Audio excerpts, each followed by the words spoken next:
Ducker Palace Hotel. Owned by the Intercontinental Hotels chain, Liberia's Ducker Palace Hotel was a beautiful five-star property in its heyday. It was one of the most luxurious accommodations in all of Africa. Unfortunately, by the 1980s, Liberia was in a bad way, ravaged by civil war and political instability.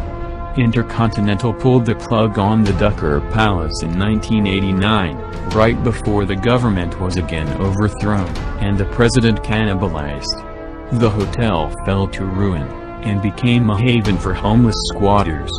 In 2007, Liberian officials evicted the squatters with the hope of renovating the property, a project that was spearheaded by Muammar Gaddafi's Libyan government.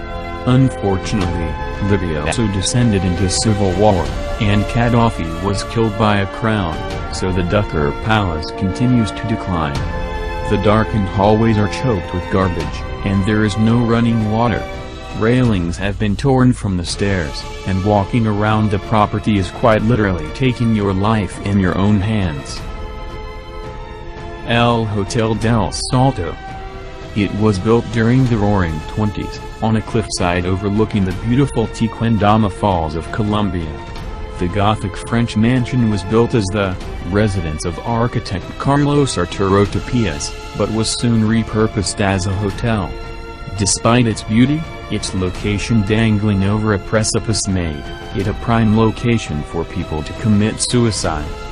The hotel was open for decades, but increasing pollution in the adjoining Bogota River forced it to close in the 1990s. The hotel sat idle for over 20 years, shrouded in mist as rumors swirling that those who plunged from its rails still roamed the halls.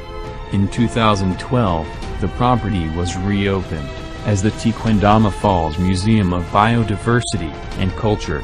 Whether the spirits of those who took their own lives continue to roam amongst the exhibits remains to be seen. Diplomat Hotel. Baguio is home to many hotels, but few possess as sinister a pedigree as the Diplomat. Originally built as a seminary and vacation house by the Dominican Order of the Catholic Church, the property allegedly harbored great bloodshed in the 1940s.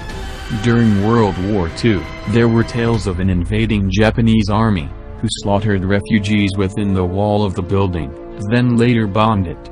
The property was rebuilt in 1947 as a hotel, then remodeled in 1973. When its then owner, faith healer Tony Agpa-Oa, died in 1982, the property fell into disrepair, and was shuttered. The hotel has been decaying for more than 30 years, and locals and visitors alike claim that it is haunted by the spirits of those killed during the war. After dark, blood-curdling screams have been reported to emanate from the property. Spirits supposedly sighted include priests and nuns, as well as those beheaded by Japanese swords. The ruin is open to the public for those brave enough to risk spectral encounters.